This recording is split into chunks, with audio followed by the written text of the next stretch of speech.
Good morning. It's a pleasure to be here today with engineer Mohamed El Turky from Libya. He has just defended his master thesis inside our specialized master contract claim in delay management in construction works.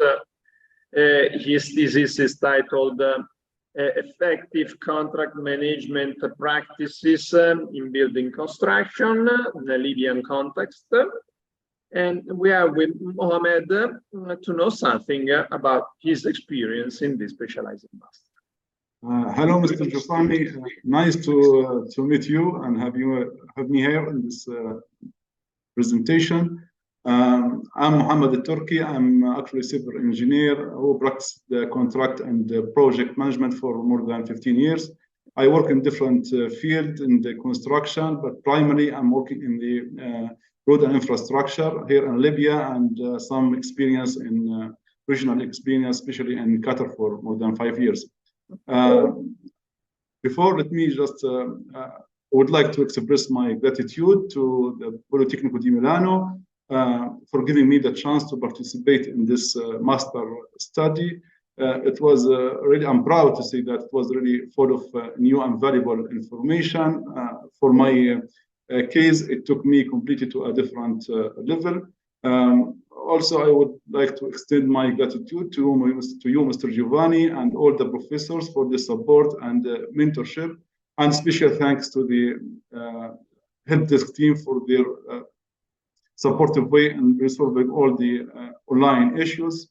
From my side, it's highly recommended to all the professionals who is working in the field of contract and project management and who want to practice this knowledge more efficiently and more effectively. Thank you very much. It's been a pleasure. Thank you. I think that your master thesis, you've done a great job with your master thesis that I found to be perfectly in line with the topics of your specializing master.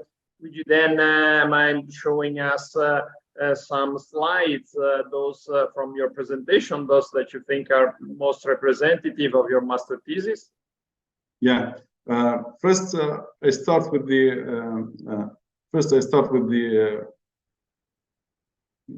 mouse. Yes. First, I will start with the idea of the master thesis as the problem analysis. The study found that the increased number of the project that suffers delay and disputes are attributed to how contract and project are poorly managed, especially in some contexts like the developing countries. So the idea here is through the 14 modules in the master course by specialized master course by Politecnico di Milano, various contract management guidelines and tools was well illustrated. So putting this information into a practical framework and forming effective contract management practices will ultimately sharpen and empower the knowledge gained during this amazing master course, and also helping in overcome any challenge like the lack of knowledge in the contract and project management. So this was the idea to put all this knowledge in one frame and forming this like guidelines. The case study project is about construction of a new dorm within the boundary of health facilities. It's with a real and simple construction project. In Libyan context, the project went through 5 phases with a variety of the contract management approach, strategies, tools, and techniques that were used in this project based on the project unique nature and challenges. First, in the initiation stage of the project, the case study illustrates the design of the entire project life cycle, establishing a relationship among the various project stakeholders, provide the basis of decision making on the selection of the project delivery system. In addition, the study deployed a strategy aimed to aligning the project risk life cycle and delivery system. The process concluded with the choice of the most appropriate project delivery system for the project based on the local context. Also, the thesis includes the measures, engage some measures to minimize the risk of differing site condition that that project encounter different from what the all parties was anticipated at the time of entering the contract. This in order to avoid any disputes or stoppage of the project or prolongation. Also, as in this stage and initiation stage,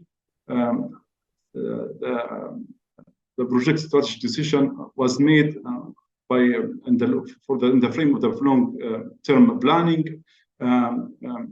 developing a vision study, feasibility study that comprised of a comprehensive understanding of the project natures, objective, risk, scope, and methods. Also, providing an example of how to align the location of roles and responsibility among the project team with project planning and phase. Come to the pre-construction phase. The thesis presents the developing strategy for the design and construction of construction, and how the strategy enabled the project team to retain the overall control over on the contractual obligations, and also comes to the relation among different contract parties over the life of cycle of the project. With a real example, the study practiced significant tools and techniques for the tendering, starting from the tender preparation, call for tender, receiving tender, assessing tender compliance, and performing price comparison, and eventually the final selection and evaluation. The study illustrates in details principles for developing selection criteria. As shown here in the screen, we have used the automated weighted scoring model for the quantitative evaluations. Also presenting pattern for how to justify your selection in some manners that was recommended in this study.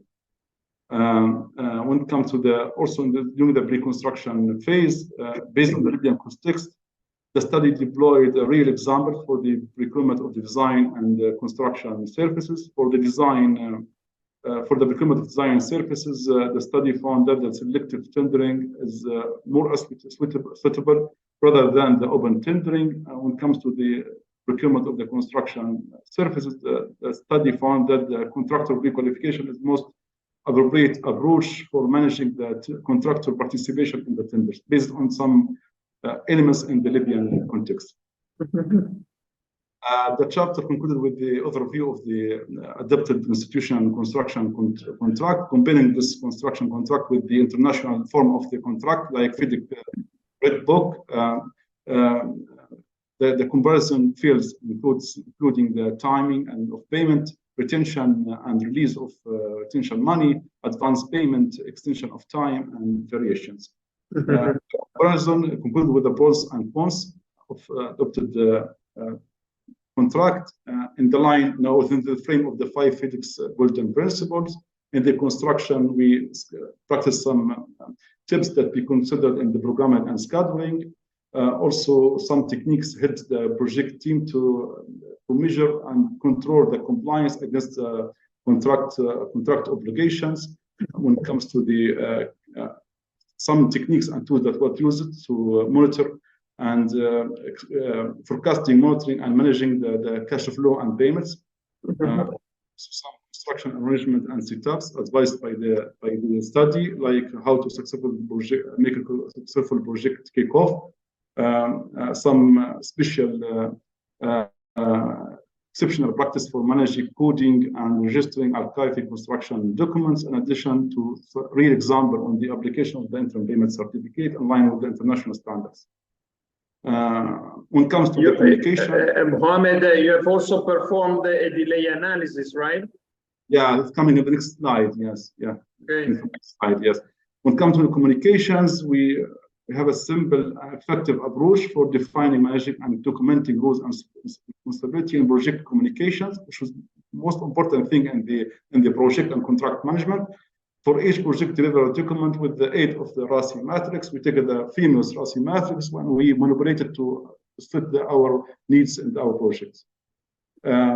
Also, there's example on the as part of dispute management. The case study provides example for raising and managing contractual notice, and in terms of the event requirement, timing, and procedural frame of work, and present a model for how writing contractual notice against the other party obligations.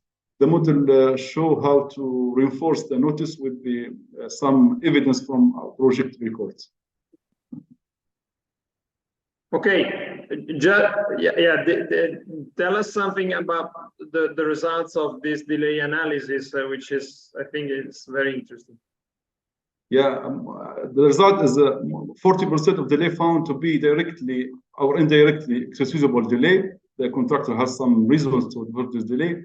60% of the delay is under the contractor responsibility and control. This is the main thing. No consequence direct additional cost. The contractor doesn't claim any additional cost for that delay. Also from the employer side, no dispute claims has arisen or potentially expected from both the parties. The contractor is local contractor. He doesn't aware about the international standard of the project management. When he signed the contract and entered the contract, beginning the 3 or 4 months, it was very difficult to him to adapt his performance in accordance with the employer needs. We give him a chance, and he started to assign more talent and more experienced people, and he tried to enhance his performance. Based on that one, the client decided to give him another chance and not to claim another, let's say, damage, delay damage or something like this. That's the example of the delay analysis in a very simple way. Okay, thank you very much, Mohamed. Again, congratulations for your master thesis.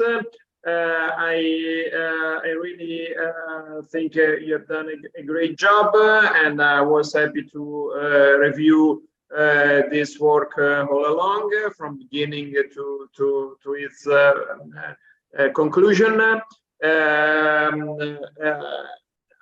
really hope that the professional tools, the information that the specializing master has tried to provide will go on being useful for your professional career in the future. Thank you, Mr. Thank you very much. Thank you, Milano, for the chance. Take care. Bye. Bye.